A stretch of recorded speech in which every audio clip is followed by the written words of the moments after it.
What up, what up, what up? Welcome to another episode of 94 Feet with Coach JT. Do me a favor, please leave a like on the comment section and subscribe to this podcast as I continue to grow and produce some dope content through the help of some dope people. DJ Eddie on the ones and twos at the 360 radio station. Also through my sponsors, man. Smart Athletic Kids, SAC, S-A-K. Big time sponsor for the show. Really be looking out, man. So huge shout out to the Ramar Crump Foundation and Smart Athletic Kids. Let me get to this dope intro that I'm going to try to do, but really I'm just stating some facts right now on my guest today. This gentleman is from Inglewood, California. Played his high school basketball at Mater Dei, also at St. John Bosco. However, he gained national exposure before even playing in one high school game. Also, later in his career, he played 10 years professionally but never reached the NBA. However, right now, he is currently starting his tour up in NorCal, and of the documentary that recently was released, Manchild. Find it on Amazon, find it on different platforms. Just find it everywhere. Man, Google search my man. Do your homework as I did and watch the documentary over and over again. None other than Shea Cotton, man. Shea, how you doing, man? Thanks for coming. All is well. Thanks for having me, JT. Man, again, appreciate you. This rain, these floods in Sac, the being at Grant earlier couldn't stop this from happening, and you spoke to about that earlier. Coach Jannard too did also. Shout out to Coach Jannard before I even get started, right, for setting this up and linking us up. Absolutely. Taking time out of the schedule, sets them up for the youth and the family in the area, but also giving that lifeline to me, bro. So I appreciate you for just being up front, making it happen, checking your schedule, and then holding it down. No So doubt. I appreciate it, man. I appreciate it. So, I mean, as you know, 94 feet, full court in that thing. Right now we're going to jump into it, but for those that have seen the documentary or not seen the documentary but don't know you, though, for me and them personally, tell us a little bit about just the where it started from you, because on the doc it wasn't always basketball for you. What was the other sport that you started out playing growing up? Great question. Started at baseball at Peck Park when I was a kid in San Pedro for a couple years. I was pretty good. I just got bored. I was looking for something a little more challenging, a little more faster pace.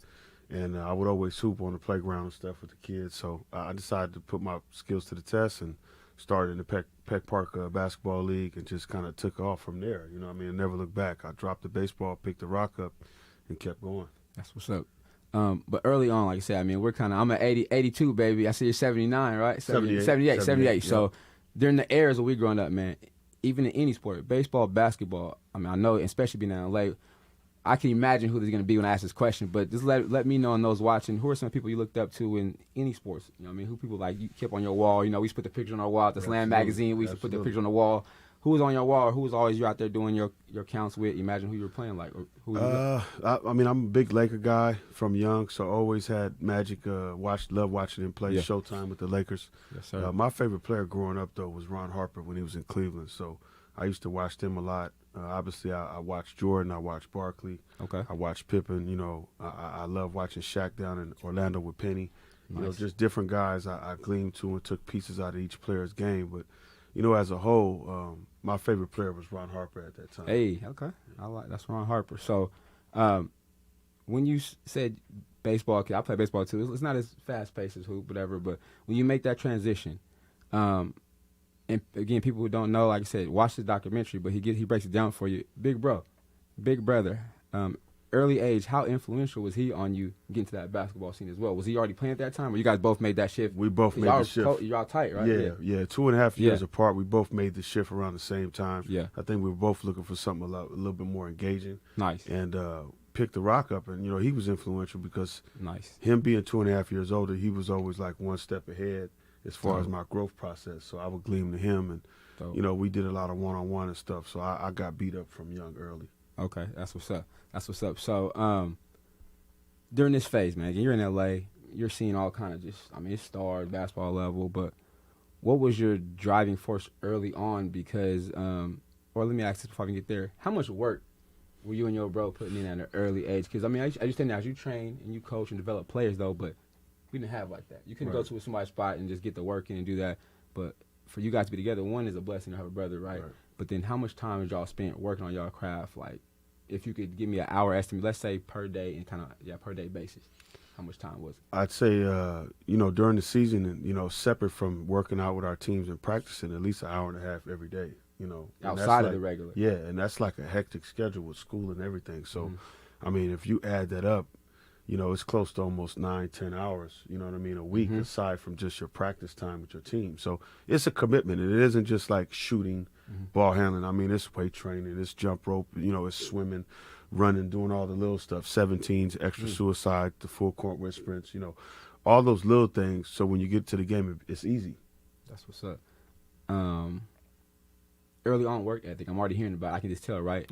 Who was influential in that part? Laying the foundation for you and your bro to be like, because as you know, some kids at elementary school, middle school level are not putting that time in because of one reason or the other. Right. Or we know now they have other distractions. But for you, who was influential on making sure, okay, this is what we're doing. This is how we're going to get it done? I got to give that to my pops, rest in peace, James Cotton Sr. Yes, sir. He laid the groundwork for us as far as the work ethic and accountability. Yeah. And to be men with strong faith, in God. And, my mother was very loving and stern in her own right, as far as making sure we hitting the books, getting our education, being good people, and being true to who we really are and doing everything to the best of our ability. That's what's up. So shout out to the pops and dad on that. But also, where's the home foundation from that? Because I watched it and I'm trying to think, where are they originally from? Where's mom and pops from? From Louisiana. My mother's from New Orleans and my father's from northern Louisiana. So. Dope. That's what's up. The boot. Yeah, nothing like it, man. Like I said, while we're on the boot, shout out to all the HBCUs, man. I went to Alcorn State University down there, but then all Grambling, Southern, all the, just the SWAC, all the HBCUs in general. It's their time right now. That's you know what I'm saying? And got to get these athletes to those schools as well, right? Yep. For sure. Yep. So again, all about that Southern draw and that Southern discipline there. You know That's what I mean? Right. We talked about pops being in the forefront, but how was your relationship with moms, though? Because, I mean, for me, I'm a mama's boy. Yeah. 100, keep it 100, you know what I mean? Right. But just how was your relationship with you and moms? Solid. I mean, that's my soldier. She never quit on me, Yeah. never wavered, even to this day, through and through. I mean, the lessons that she's taught me over the years is just, it's about being a good person, and understanding that hard work pays off, and sometimes it don't pay off right away. But being disciplined and being able to sacrifice, to get to your goals. Right. That's what's up. That's definitely cool. Shout out to the family, man. Pops and moms holding it down for sure. Rest in peace, Pops, man. Definitely a dope gentleman. You can just tell. Absolutely. Again, I'm going to say it every time through the show. Y'all watch the doc, man. He gives a lot of information about the family background, but also just the work ethic he put in you guys, and which I can tell is ever present still. Right. SoCal, LA living, middle school basketball for you. What was that like, being that you were a cut above the rest at such an early age? But how was that environment like for you as a 7th, 8th grader doing the things you were doing? It was a lot different. I knew that I was blessed with a gift at some point because, by the time I reached middle school, I was already known nationally through ESPN, Scholastic Sports America, Sunkist Kids. These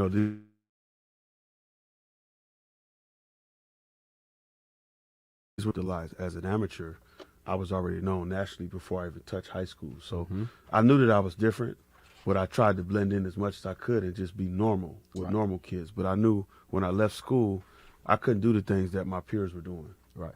So, and I think also, for me, it's just amazing. Like I said, we talked offline and earlier, this generation, these kids don't really, you can tell them, but if they don't see it. So I think the pleasure they had today for you to visually see what you went through, because I could hear I'm standing and they're sitting there listening, and they're saying, you can hear them, ooh, ah, or like, the unknown for them, now they know visually. Right. But for you at that time, what was the end goal for you at an early age, or did you have one in mind as far as what you wanted to do and be with your life as far as sports was? Once that started, everything started to roll over for you, did you put something like, okay, this is what I want to get to, or this is what I want to be? Yeah, I think in my mind, I love the Lakers, so I was like, man, I love to get drafted, be able to stay home, play for the home team, So ultimately, I think Kobe got the nod to get the experience that I had in mind from all the work that I put in and where I started, and I think where God was taking me was somewhere different than I realized. Right. Like where I've arrived today, it's been a journey. You know what I mean? I've been through a lot of darkness to get here, so I'm glad that I didn't react on certain things at times in my life, and a lot of that's in the documentary, which I want people to see. Oh, yeah, I'm definitely, like I said, man, it's definitely, check it out. I'm definitely having my high school boys watch it. I suggest any athlete, any person really, just take a look at it from a different perspective, also if you're a coach or a player. But it's perfect for them to watch. And you talked about some darkness, we love talking adversity on the show. Right. But right now, just early on in life, that 7th grade, 8th grade time in your life, we can imagine the fun, you know what I'm saying? We can imagine the hype, the enjoyment.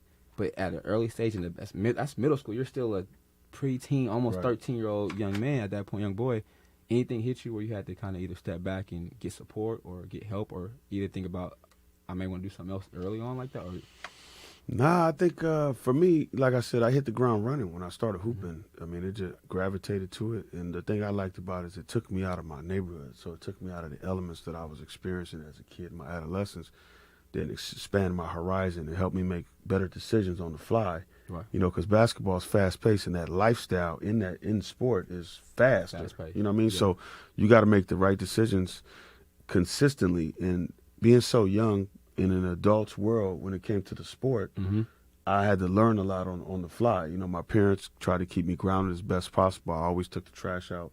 I was respectful. I always shook hands and kissed babies, whether I won or lost. And I think something to be said for that. I'm thankful that I was raised the way I was raised, because it helps me today deal with a lot of adversity. Definitely. And you talk about just, I mean, that part alone, right? Just being growing up middle school, but you're in heavy action, heavy whatever territory. Like it's busy out there. Was there any time where, you know, you have your, as they say, the OGs, the big homies say, you know, hey, Shea not doing this. Yeah. Shea go somewhere else. Yeah, I have family who's in the streets entrenched, and you'll see it in the doc too when you watch it. So it was more about they knew who my family was, and I was so notable already in my city, because when I became nationally known, now it's like pretty much surrounding cities and then throughout the state, people knew my face or the name or both. So it wasn't hard to fall victim, because I strayed away from a lot of the nonsense because of the blessings that I was being bestowed, you know, through the sport. True. Traveling, going to New York, being able to go to Vegas, you know, go back east to D.C., different places at 14, 15. Which like some kids never get out the city limits, right? Right. It helped, man, traveling. Yeah, that's what's up. Talk about traveling with your team and stuff like that, man. And that doc, you play with some dope athletes, some dope NBA players, some dope college guys. I seen Josh Hart on there, teammate. And I've watched him, a big, you know what I'm saying, just UCLA, USC guy, but just sports in general myself. But those relationships for you at an early age, because I mean, we'll get to your brother next too. But teammate relationships, though, I get the feel, and I saw you were always the team first guy. Even though people were like, no, he is the guy, man-wise, but you didn't have that I'm my show type mentality. And again, probably shout out to mom and dad. Yes, sir. But how was your relationship with teammates growing up? How was that formed, or how did you want to be looked at from your teammates? My relationship with my teammates, I think, was always solid, because they knew that I was going to put it on the line every night, you know, and they knew that I wasn't a selfish player that was the man, so to speak.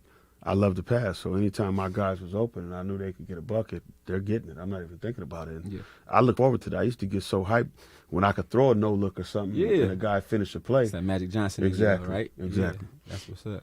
I definitely could see that watching that series and watching you pass, but and just play the game with that passion and energy. Yeah. In middle school, though, for me, give me a highlight though, something that just, you know, sticks out for you, that you know you're gonna take to whenever, like this is something that I know it brings you joy to bring it, reminisce it, or read, like right now, bring it back up and share with everybody. I'd have to say, you know, playing in AAU in Roanoke, Virginia, in the championship game when I caught my first dunk in the game. You know, I think I was in the 7th grade, caught it in transition at the end of the game, and we won the title. You know, I think it was our second in a row, back to back. We would have won a third in Washington the following year. But, I mean, that stood out of my mind. I mean, in 7th grade, how many guys could say they actually dunked in a game? So, and for those again, y'all may see it right now on the screen, but just verbally, Phillies, give them a 7th grade. How tall, how much did you weigh 7th grade? 7th grade, I believe I was 6'1", about 170. That's crazy. Yeah, something like that. Yeah. that's just unheard of. Like I said, hence the name man-child at an early age, though. That's real early. Transition now through middle school, high school. Was there, right now, as we know, people are putting bids in for high school, for middle school kids now for high schools. Like they trying to, but was there any doubt it was straight modern day for you out the door, or was it kind of had other options going on, trying to figure out? I had other options. There were schools in the city.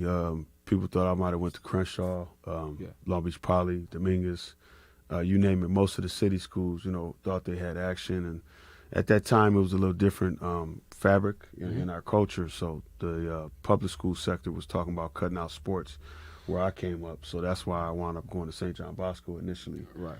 And, you know, it just wasn't a good fit for me. So before the season started, I decided to leave. Went to Mater Dei. I followed Washington play, you know, as a middle school guy. Yeah. And I felt that system was the best for my style. And I knew Coach McKnight And it was like a match made in heaven. I mean, when I got there, it was like things just kind of flowed. I didn't start right away. I sat for like 30 days behind the senior, Josh Porter, and I just basically had to annihilate him every day in practice. So they got tired of seeing it. Get the nod. And I'm glad you said that, right? Yeah. You coming in as the guy in the state Right. as an 8th grader had to sit for a month. Right. But you said you knew what I had to do every day in practice. I'm going to tear him apart. That's it. So, Coach, you're making Coach play you. Right. I mean, you know what I mean? And that's the thing, the adversity. Right. As you know now, a lot of players, they shake and move, they leave, or it's confrontation, or the family jumps in. But that's what that builds character. Right. That builds character. And plus, like I said, who else can argue with you if you're the top guy? Like, I'm saying, I'm going to take it. Right. But you're giving that. Once you got on that floor, because in modern day, again, the history is ever present to this day. Just that environment, what was that like for you? Your first game on the floor, or your first game when you feel like you arrived? What was that? It was a breath of fresh air because I was like, man, I'm finally in the lineup. You know what I mean? Remember, I was on a national level, so I was already playing against the top players all over the country before I even touched modern day. So when I got there, it was like, these guys don't know me, but they're going to know me soon. You know what I mean? And my teammates had a better respect for me, and I think that's what built a bond with them that I still have today because I earned the respect. Nothing like it. Yeah. Nothing like it. But just talk about coaches, right? But your coach right there, like I said, in the doc, high praise, but also ultimate respect for you, but also you can tell it's something, it gelled for you. Yeah. What are some things that he instilled in you that you repeat or give to your athletes that you train or students, or you talk about a couple things that he My coach from modern day? Yeah. Just the teamwork, sacrifice, discipline, desire, and just really having that mental toughness, to push past adversity in life and understand that it's not always going to be fun, it's not always going to be easy, but you still got to show up and do your job. There it is. That's what's up. That's definitely what's up. So outside of basketball, let me ask this too. Was your coach involved in anything specifically, or did he do it just as far as just, because I know it's more than coach, too, right? I can see in the gym, but also you're a mentor, you're a father figure, you're something else. Was there anything else that he did to just make you feel like, yes, this is really, because in your play you can tell you were totally comfortable. Yeah. And so was there anything outside of the basketball world that he did for you as well at that point? We used to go to Tommy Burgers and eat at lunch, man. Gotta feed the kid, yeah, right? Yeah, I mean, your coach making some time with you and having lunch, that was big for me because, he's the winningest coach in California state history, Gary McKnight. Yep. So shout out to the GM. A lot of dubs for sure. So, yeah, that bonding time is different. I think a lot of coaches also, we it is about basketball, but also it's about relationships outside of out the court, and especially we don't know what's going on in our athletes' worlds or in their homes, but taking a little time to have a meal or breaking bread. Coach Nard says it all the time. Breaking bread, he says that's a lot. That means a lot, right? You can develop a lot of things with that. Was that the season, your 8th grade year? Because y'all watched this doc. Was that the year you went to Vegas and played Garnett that year, or was that in high school? It was in there. I'm just trying to think. Because that timing, man, because I want to just talk about the opportunity, right? I don't even know what the timestamp is, but please believe me, follow the page, follow the show. I'm going to timestamp this. When you go against KG, being the guy from Cali, one, I feel like when we always California people, we leave the state, we ride with that on our back. For you to go to East Coast, meet him in the championship game, and then get it done, but also from, again, your boy on there said you dominated. I'm sure other people will vouch for that. What was that experience like for you at that time? Because I know it was a lot of hype being that, again, KG, you get it in right there. I was in summer school, man, and I was a little disappointed at that time because I should have been on my my 4th campaign for Nike camp. I think that was my going into my junior year. It was like my sophomore summer.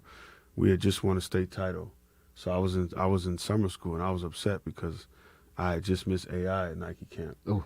And it was a big one there. So going out to Vegas to fly out to play in this game, I was just like, I got to go out and do my thing. You know what I mean? Because I came in late. They were already playing in the tournament, like 2 or 3 games.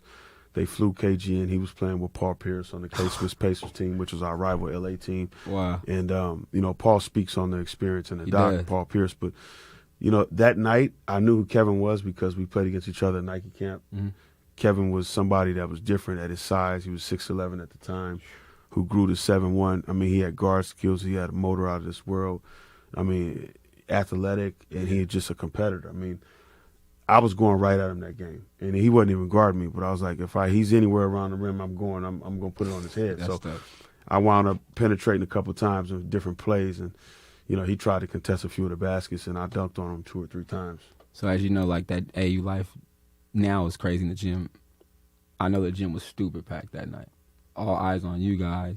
What was your feeling? Because, I mean, you have a ton of big games, but just in general, what was going through your body at that point? Like, he's your target, he's marked, or you just like, it don't matter? Because I've also heard you approach every game like that. Yeah. That's how you roll. It didn't matter who I was playing against. I had to kill whoever's in front of me because you got to remember, when you get to the mountaintop, the real work is staying there. Everybody talks about, I want to become this and I want to become that. But when you get there, then what's going to happen? You're going to be complacent or you're going to keep pushing. So for me, it was about, I just love to compete. The lights coming on, all the people in the stands, the electricity, I'd feel it through my body walking into the gym. You can hear people whispering, there we go, there we go, there go that man, on that level. So, and then you walk into the gym, you lace up, you about to play, and you look over to the sideline and you see Roy Williams from Kansas, John Thompson from Georgetown. Big time. You see Jim Herrick from UCLA. I mean, all the latest and greatest. At that time, Rolly Massimino was at UNLV, and we were playing at UNLV in their North Gym. So the gym, I think it held 4,000 people. It was standing room only. This is a summer league game. Crazy.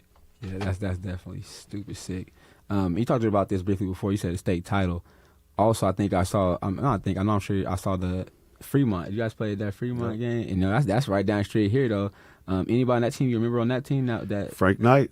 Yeah, that's my guy. We're still in contact today. He hit that half-court shot. You know what I mean? But it wasn't enough. That's dope. So, and I know AU was big, right? Yeah. But how was it feeling? Because, I mean, I lost a section title up here in high school, but high school basketball was everything, too. Right. AU was still good. I get a chance to play on the big screen. That wasn't big stage like that. But high school, it was there. How was it for you winning state championships, you know what I'm saying, in that area as an accomplishment and being the guy, but knowing I'm holding my end of the bargain up, too? How was that accomplishment? Because, it's not easy. Right. You only get one game. Exactly. You know what I'm saying? Not series, you know what I mean? It's one game. How was that feeling for you to win that state title? I think, in high school, that's the pinnacle, and I look at all my years playing. Those were my best years in high school when I had fun. It was a team thing. I brought it every night, and I enjoyed doing it, whether I was hurt, whether I was sore. It didn't matter. I played games with broken nose before, so it's like you got to lay it on the line. I caught the elbow like midway through one of the games in the CIF playoff game, and they, I was leaking on the floor. I told them, stop the bleeding because I'm going back in. So it's that warrior spirit. Big difference. That I don't see today. I mean, there's only a few guys that have it, and they're in the NBA. Right, and that's why I try to be real with the players and parents. That 1.something%, or not even on 1% probably. You know what I mean? It's crazy. Everybody's playing the sport, right? But it's only a few making it. That's definitely super dope. As far as the transition from modern day back to, where was the next step after that? St. John Bosco. St. John Bosco. Yeah, I went back to where I started. Went back where you started. But that was due to some type of the earthquake. Mom's mentioned something happened. We had to make an adjustment. So was there any letdown on leaving modern day, or was not it necessarily? I think it was time for me because the financial situation was difficult for my parents at that time. Right. And, we had to eat, so it was like, it was great while it lasted, but we got to make this move. Facts. And it was more of a comfort level for me where if I'm leave here, what made sense was going back to another Catholic school with a good education and to have an experience and just, figure out where I want to go to school. Right. Dope. And shout out to Mom because she's definitely made sure the education was first. Like I said, you guys watch this doc. She breaks it down to anybody who asks about what you're doing. She's like, oh, no, he's worried about school. That's worried right. about his GPA, That's grades first. And she made that ever clear before the sports was there. She said, we'll talk about the sports later. Student athlete, man. That's Because, right. I pushed out with my students, my players. But it goes hand in hand because of what we're doing now later on in life. You learn stuff in the classroom and stuff like that as well. So shout out to Moms for really being that, holding down the education piece as well. Absolutely. As far as that goes. Go back to Bosco. What I'm saying? Actually, during this time, I do want to ask you, though, where's Big Bro at this point? Did you guys ever get a chance to play together? Nah, we all? missed each other because we were going to play together at Long Beach State. Right. And then he went to hardship to the NBA. We were having some financial difficulties at home. Right. That year would have been the year we played together, his junior season at Cal State Long Beach. And he went hardship, and I decided to, go elsewhere because I wanted to play on a bigger scale.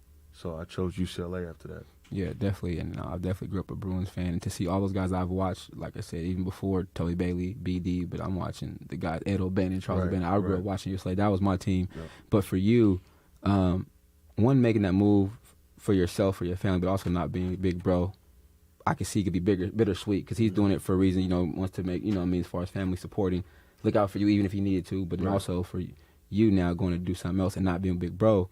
Was that an easy one for UCLA, or was it like I think I think it was easy. Yeah, because I looked at it. We always talked about it. UCLA is like the West Coast, North Carolina. They got the most national titles. There you go. And I had the relationship. I train up there in the summer with Magic all the time, and a lot of the UCLA guys in the pros. So I was no stranger to the campus already.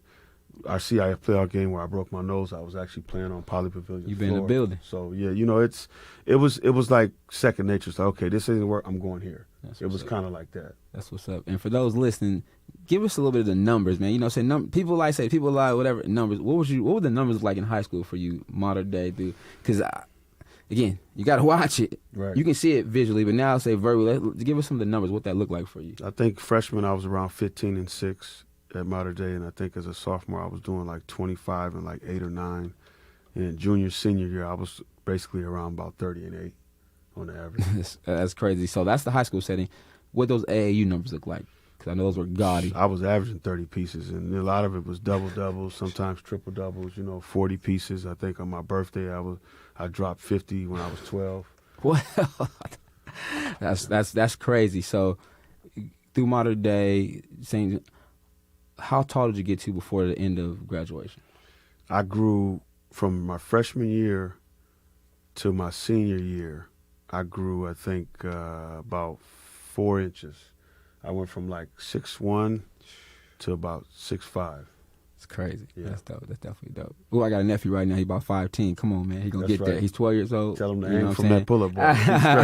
He's Trying to get it, man. Shout out to my nephews, man. He gonna be one too.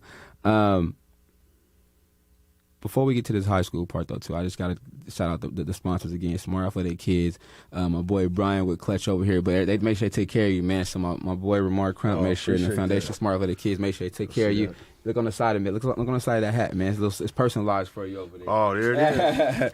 It's personalized. That bay always gives the boy love. Top, man. It's different. And Clutch, and even got your 94 feet shirt, man. So we love. made sure you take something back with you down there to show. Oh, now you for sure, man. We appreciate you, man. I definitely do too, because I know you could be doing other things, but definitely shout out to all the sponsors, people who are supporting the show. And just hoping to grow, man, and using the platform as we spoke about too, man, and just give light and stuff like that. So getting to UCLA, trying to take care of business. Your summertime, you're playing with Baron Davis. So actually, Rico Hines is here in Sacramento doing a player development. Man, Earl Watson. Listen, those guys I know. I've watched them forever. Like I've been a fan. Earl Watson, Toby Bailey.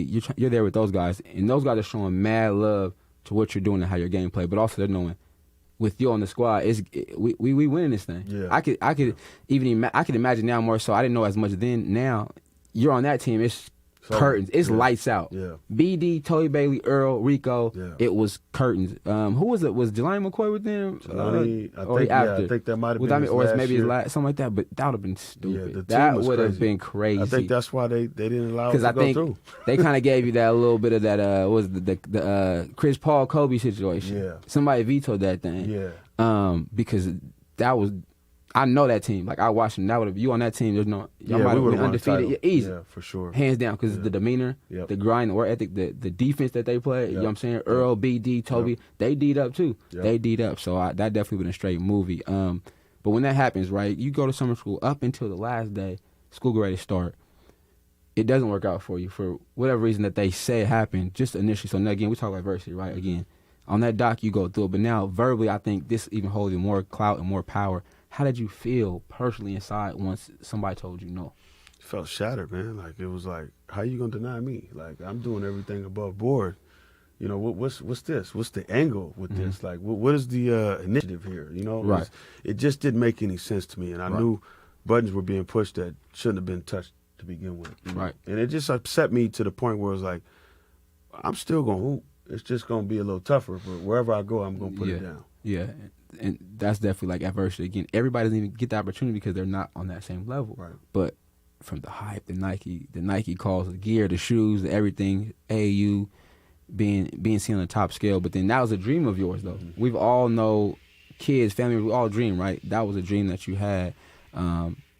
After that doesn't go through, or actually, let me ask this: during that time, who was the people which I can imagine you consolidate in? Because you've had to have sit with somebody and just talk, or cry even, or just breathe out, because that probably was a big balloon pop for you. Who was the person or people that kind of just you brought into that circle? I think my parents, my brother, I would gleam to them as much as I could. We kept it tight knit because everybody was trying to get in, but it was like, nah, it's if you with me, then that's who's in. Okay. There ain't no new friends and all that. There's associates, agents, handlers. I mean, it was just so much. Groupies and leeches. I mean, all these elements at 15 years old. Like, kids got to understand that. Like, the pressures that come with success, you have to be ready for it. And they say they want it, right? Yeah. But do you really? Yeah, do you really want it? Or I believe also for you, if you want it, but you live that lifestyle to get it. Right. You can't just talk about that. You got to be about it. You got to be about that from day one, man. So, UCLA doesn't work out. You end up going to the East.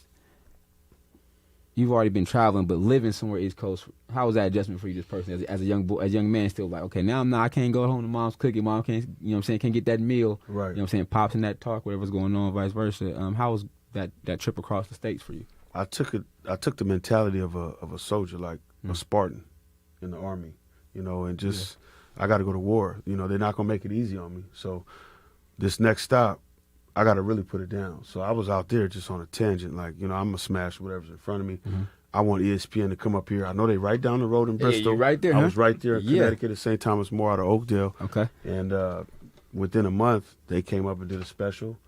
We had, I don't know how many consecutive wins before we lost. I mean, I was leading the knapsack and scoring. I was one of the top players in the Northeast Prep School League. And I played for Coach Jerry Quinn at St. Thomas More, who's still there. He does a great job with the guys. And, I made some lifelong friendships with some of my teammates. Mike King, who played at George Washington. Yeah. A guy that I still talk to now, who's from the Baltimore area, went to school, lives in Texas now. Aju Ding, Luau's brother, who played at UConn, went to Fairfield. He was 6'11", could do it all. Shahar Gordon played at Cal up here. He's an Israeli guy. And just several other guys. Charles Cranford from New York went to St. Louis University.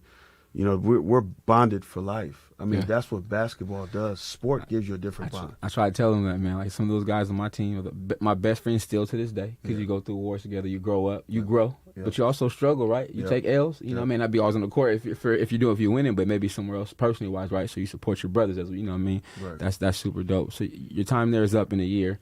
Picking a college, again, like now it's even crazier. But for you, it was crazy. What was the options on the table at that point? Would you have a lot of stuff floating around, or you already knew? Every school, pretty much. I mean, I was the only player in my generation to be recruited 4 different times because of the monotony and all of this, rigmarole that I went through. Right. So that 4 different experiences. Think about that. You get 4 visits for one experience. So I you did had that 4 different times. It's crazy when you think about it. Yeah, unheard of. Yeah, I had UConn, I had Syracuse, I had Georgia Tech, NC State, I had UNLV, I had SC, I had UCLA, Long Beach State. Everywhere anybody want to go. What am I missing? Everywhere anybody want to go, you had that. Yeah, everywhere but a Duke, something like that. Right. I wasn't a Duke material, so I wouldn't bother that they didn't recruit me. It's not for everybody. Nah, I dropped 40 on their court too. So that's all good. So you end up choosing Alabama? Out of prep, I did NC State. You went to NC State, okay. I chose to play in ACC. I was really excited about that. They were comparing me to David Thompson, who was one of the best players that ever came out of there. And they really embraced me. So I felt good about that decision. So when it didn't happen, it was like a piece of me broke again. And now, mind you, I was already on a tangent at St. Thomas. Trying to come back from something else. So I'm like, all right, this isn't working out. Well, what am I going to do next? So, obviously, if you've watched the doc, I don't want to give up everything. Yeah, for sure. But the sequence of events led to me eventually going to Alabama. Okay. And then after that, I mean, the rest is pretty much history from there. Yeah, so the Alabama experience, like I said, and you'll see that in the movie as well, in the documentary series. But I do want to address a little bit of the mental health part. Absolutely. Because right now, I think this is probably the biggest thing and the biggest improvement we've made as a culture, as a nation, whatever you want to call it, technology. It's on a bigger platform. Mental health, whatever, all that stuff, man. What was that like for you, if you don't mind? I know I don't want to give it all up, but also just being faced with that at one point in time where the ball won't bounce no more, I'll say that, where you figured that might be it for you, like that way. How heavy was everything on your heart pushing you like that? Man, just like the weight of the world. I mean, you go from being the poster child to the whooping boy to somebody that feels like a stepchild. You just wondering, like, how am I making it in this world? Like, I feel so embarrassed. I feel like a disappointment, and just this this feeling of unsettledness, like unfulfillment, to be able to come home, show your face, and answer all them hard questions and not run from them, not run from the realities of, things not working out when the adversity hits. What do you do then? I said, well, I'm built for this. If it wasn't meant to happen to me, it wouldn't have happened. So evidently I have the strength to endure it. So let me make sense of this and find the lesson and move forward and be better from it. It's not crazy, but I got to ask this too, to be able to deliver that message right there, man. I know you had time practicing and you're speaking to a lot of people, but that, I guess, if it's faith, if it's belief, how is it, or how are you able to hold on to that? Because right now you're delivering those are powerful words, right? Because many people are maybe at a stage where they may think it is over, right, or it is whatever, but it's something else for you. It could be built something else for you. But where does that foundation of faith and whatever stuff come from within you, man? It's my faith in God, just my commitment to the Creator and dedicating my life to Him in the last 10 years really helped give me easement and help make me light. I carried that burden for long enough and I got tired. I said, man, you know what? It's got to be more to it. I'm tired of waking up to this and going to sleep to this feeling. And the only thing that freed me up was helping people. That's like when I created my foundation. Giving it back, right? Absolutely. You kind of take off here, take off here. You got to nurture the seeds, man. You got to water them seeds for the plants to grow, And I created our foundation that we have in place now, Academy of Ideas, and we're doing a citywide initiative with the Boys and Girls Club of Long Beach and the law enforcement. Nice. We're going to have a year-round league for ages 5 through 13, boys and girls. Well needed too, but that's dope. Like you said, it's just a higher purpose, but also, I think we've all encountered some type of stressors or type of mental fatigue in our life or in our bodies, whatever that made us just uncomfortable. But as you know, if you're not sleeping, you're not eating, you're not doing yourself any good. But for you to do that now, you can just tell. I even today I can see how you're giving to the young men. It's just genuine fruit. Right. Even on the show, right? We talked again offline. For me, just like people ask, do I give scripted questions? No, not really, because I would like our conversation, those hearing, to be genuine. Right. But also to give you a space to think about, okay, good one. Give me something to think about, you know what I mean? But it's authentic. They're seeing you, right? So when y'all watch the documentary, y'all also can take this and say, I know more about Shea. He let people in on that and in person, man, which everybody doesn't do, but also they're doing now to bring awareness to stuff, which I think is super dope, man, because it's needed. Yeah. Especially as athletes, right? People think that we just bounce the ball and dribble all that stuff, but it's a lot more behind the scenes that goes on through your doc, man. You highlight it to a T, but also you don't sugarcoat anything. Right. Well, people don't talk about it because it's like a lack of, in their mind, it's a lack of strength to admit to vulnerabilities that we all have. Yeah. And it's like your weakness is a strength if you use that weakness to impact people. Yeah. As long as you're vulnerable and you're forthright about what you really face, people usually receive that. But when you're trying to game and hustle somebody and fast talk them, you can weed through that. I definitely agree, man. It's definitely dope to see. College, collegiate level basketball goes over, right? Finish that out, whatever reasons. Do some time overseas, just in general, just to sum that up for you. What was just being overseas experience like for you? Just sum it up a little bit. It was like a whole nother life experience for me. Like, you got your experiences that you have in North America growing up as an American. Then when you travel internationally, everything changes. There's nothing like anything you remember in the States when you go overseas. Yeah. It's all different from, to the experience when you get off the plane, you're going through customs, how people bumping you all tight. They don't believe in space like we do here, and cuisine, the language barrier, developing chemistry with your teammates. Like, you're asking yourself, how long is that bond going to take? The language barrier in certain cities. I played in Eastern Europe, one of the first ones out to shoot. Yeah. With KK Partizan in Yugoslavia. Shout out to the Grobery down there. And Vlade Divac owned the team. We had the same agent, Mark Fleischer, at the time. So that was the connection. But I went into that situation. It's the second best league in the world, the Euro League, behind the NBA. And I was playing well, and then I wouldn't play for 3 games. So it was like a weird dynamic. You couldn't affect my money, so you did my playing time. You took my time away from me. Because when we would lose, the coach would penalize the team and hit them in the paycheck. They don't do that in the NBA. But there, when you lose, you could lose sponsorship, which means you could lose your contract. Right. Wow. That's definitely tough. But my money was secure though. That's what's up. Because I know, as they say, it's different. Like, those are, as they call them, jobs. It's a job. That's right. And I know a lot of guys play overseas. My best friend played in South Korea for years. Just, they're on a contract basis. Like, if you don't produce though, we can veto this thing and send you home. Yep. And send you home. Yep. But to get 10 years out of it all, and still come back with relationships, just experience. Then you get back home, though. What gets you started into the doc, telling your story, your foundation? What clicked, or what after you figured out? Like I said, this is next steps for me. What made that happen? Just the drive that I had left over from not making the league, the disappointment, feeling like, how did these guys make it to that level and get that bag that was really mine? Mm-hmm. And then you shine on me like I wasn't worthy. When I see you, I took that energy and flipped it up, because it usually turns into something negative. True. Right from that.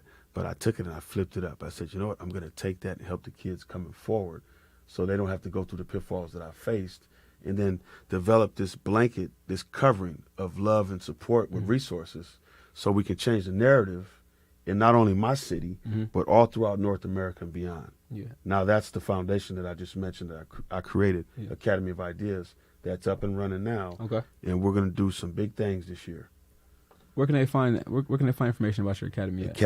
Info at academyofideas.org. Okay. You know, we've got a landing page there. We're doing a lot of initiatives moving forward, and our first introduction, you know, to people is November 5th. We're doing something with Boys and Girls Club of Long Beach and the Gift Foundation with Mike Shaw and Academy of Ideas. We're bringing 700 kids to the Long Beach State Pyramid for the first game opener against Biola. Definitely. Shout out to BGC, man. That was my first job out of college, man. I came right in South Sac, Boys and Girls Club, but it was nothing like it. Safe place for kids, and of course, I was the gym man. I ran the gym. That's right. And I was a sports coordinator, so it was popping. You know what I mean? But it was well needed. Like I said, some of the guys who went off from Sacramento started. I was playing in my leagues over there, but now it's all respect. What's up, coach? But Boys and Girls Clubs are a dope thing, man.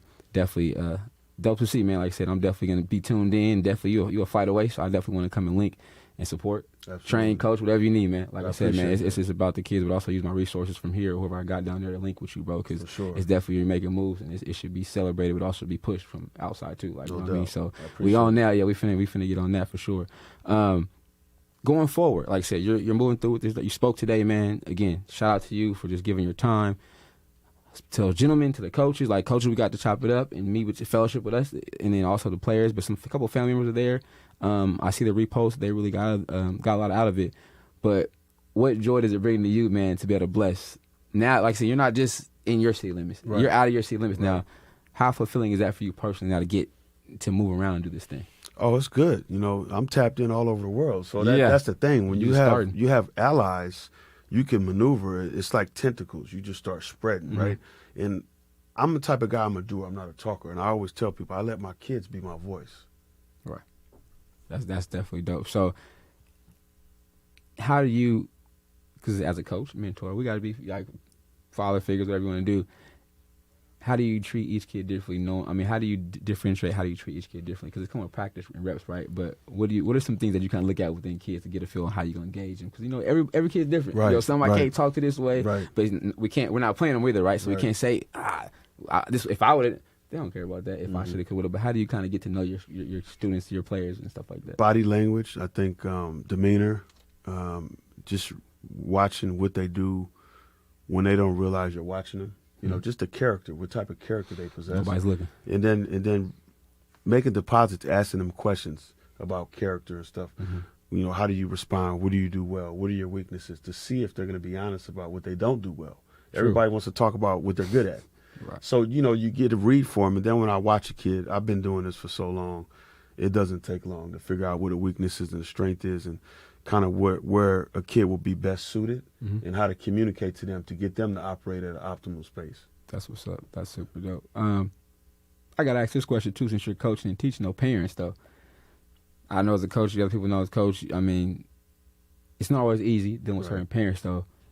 What's the communication like with the parents that you?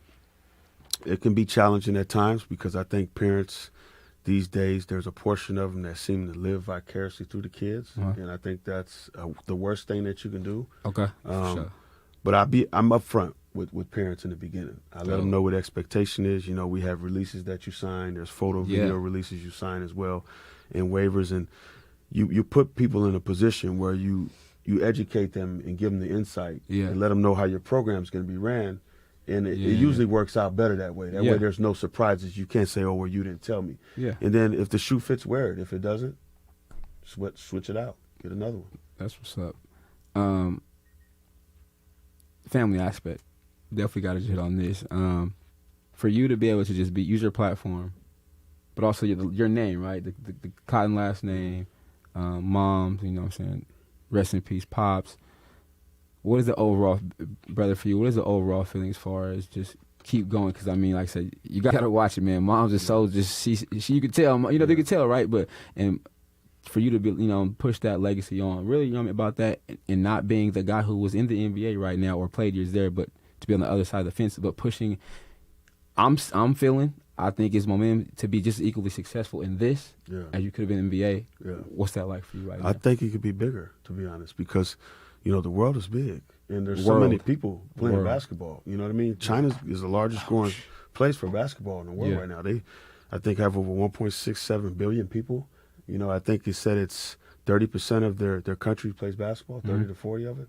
That's a lot of people. So that's just one country. So this is international. Absolutely. Thing. It isn't just state, nationwide. Right. We're moving into like a global experience. You know, I have opportunities to go to South Africa this summer with Athletes in Action, Basketball Without Borders. Crazy. And, you know, there's a lot of different intangibles. So when you say that, I think of, well, how many people can I impact in my physical life while I'm here?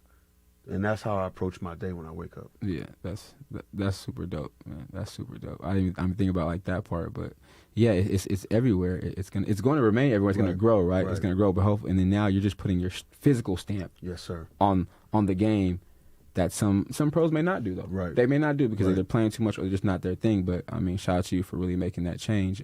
It's got to be in your heart, you know, and you have to really go through something. Yeah, something significant to pull on you in a way to make others better. Well, I think we got to take those L's, man, because that way it's relatable. That's right. I can say, I seen something, man, it'd be the same thing, but I say, dang, he lost like me. You're human. Right. Yes, you are human. Even though you had the hype, you took a big, like I said, I'm listening today, those young men, and I can hear them just like, oh, man. Yeah, they was hype when you was dunking it, but then also they was like, oh, man, you know what I mean? You had the deals, you had whatever, it had the people trying to give you, sway you to be certain things, but also you took tough losses or tough goals that you had somebody else too, though. Not even out of your control, X you out of the equation. Right. And for you to keep going down and be able to transfer that information to somebody else is super dope. Shedding light on that, as we say, like now we're the older guys, we're the OGs somewhere, right? So you're pouring back into. I mean, that's really what it is right now. We there, and I think you doing it wholeheartedly is something that's dope. So before we close the show, man, I always got to get this triple threat out, right? Dribble, pass, shoot, as you know. But now though, for you, I want you to give myself, people listening, family members, your triple threat on just you overall. It could be life experiences, it could be stuff about the game of basketball. It could be anything, but yeah, I want to get your triple threat. Shea Cotton triple threat right now. Let's see. That you hang your hat on, whatever you want to call it. I think my whole thing is faith, family, and sacrifice. I think that's the key. Yeah, and the faith part is obviously the Creator that I pray to. Everybody has different belief system. I think you need to find a higher power and a higher being in yourself, whatever that may be. The family piece is being grounded, understanding where you come from so you know where you're going, and then your support system. You want to see your future, look at your circle. That will determine how far you're going to go. I tell kids, if you're the smartest one in your circle, you need to find a new one. And then this sacrifice component is very, it's very huge right important. now, right? People they don't get that. They want the world, but don't want to give up nothing to get it, right? So it's like, I want to go to heaven, but I don't want to die. Well, you can't have one without the other. So it's that I need to sacrifice more than I'm going to succeed. And that was my quote today. I think the sacrifice brings the success, but when it's time, it won't be on our time, right? Right. Because we've definitely known some things, but also I think you can feel momentum too, right? Right. Like you can feel, like I was telling my boys before this, man, I text my boys that day, I said, man, I appreciate y'all for pushing me, vice versa, but I feel the momentum within our circle. But that's because, one, everybody's doing something, they're not sitting around, but also they're like, I can't just be the one not doing nothing. Right. So I got to get on my thing. And I said, I got this interview hooked up. Hey, y'all repost this for me. Ask one time, it's done. But it's like, we all want to see each other win, but also we know if you're not holding up, dog, hey, we on the move. And accountable, yeah. There you go, right? Yeah. So I definitely I love that, man. That faith part is key, because I think right now through the pandemic, through everything going on, you got to find something to keep you grounded or get that mind. It's a reason to live, you know what I mean? It's a reason to be productive and support others. But what advice, though, would you give, say, somebody who may not have as strong a support system, maybe you have had growing up, but just because as we know, like dynamics, it could be the single parent household, losses, grandparents, parents stay with the kids, whatever like that. But what would you give a student or a person who just may not be as well bonded with family, but still has goals, aspirations to get where you were and make it past that point? I would say to focus on whoever supports you that wants your best, outside of sport or whatnot, that has your best interest, that wants to see you succeed in life. And if you don't have that, tap in with me. Hit me on IG, at Shea Cotton, shoot me a DM. He will Put respond. me to the test. He will respond. Best believe. I already had kids from today. About dope. 3 or 4 of them I tapped in with already. So. That's super dope, man. So y'all heard it here first again, man. Like go watch the doc, buy it, purchase so you can have it. Man Child, I know for sure it's on Amazon Prime, Amazon Plus. Find out where you can get it, watch it, man. It's definitely dope. Inspirational for everybody. iTunes ages, also on the iTunes, phone. Yep. Verbal. Roku, Voodoo. Yeah. Get it. So it's everywhere. Yep. All platforms. Tubi TV. Yeah, share this page, share the interview just to get it even in depth, because one thing I was so happy to get other questions that the doc may not have covered, but also or it did, but you could put 2 and 2 together now. They could put the face to the name physically outside of on a TV screen. No, this is a live show, so they really, this is a real gentleman I'm talking to you right now. The cut is different today. Got that Man Child crown. Yeah. he got the new cut. He said right for sure. Yeah, they gonna be rocking it soon. Hey, it's all right. Hey, no, the kids gonna do it. They gonna get there to it. But again, I appreciate you for your time. Absolutely. Subscribe to the show, you guys. Share this page. Share this episode, 94 Feet with Coach JT, man, Shea Cotton. You definitely look for the post on IG and on all my platforms. I'm going to put it out there. It's already live, baby, so it's there. And again, thank you, man. Much success going forward. And shout out to my sponsors again, man. Smart for the Kids, Clutch, everybody, though. Dope Stolen Bracelets. There's so many people out here that just, D's word of mouth, Blueprint events, man. People in SAC really support me. And I genuinely appreciate it. But this was meant to happen no matter what rain. But everybody be safe tonight, man. Next couple of days in this weather, man. But 94 Feet with Coach JT, man. Shea Cotton. Peace. Love.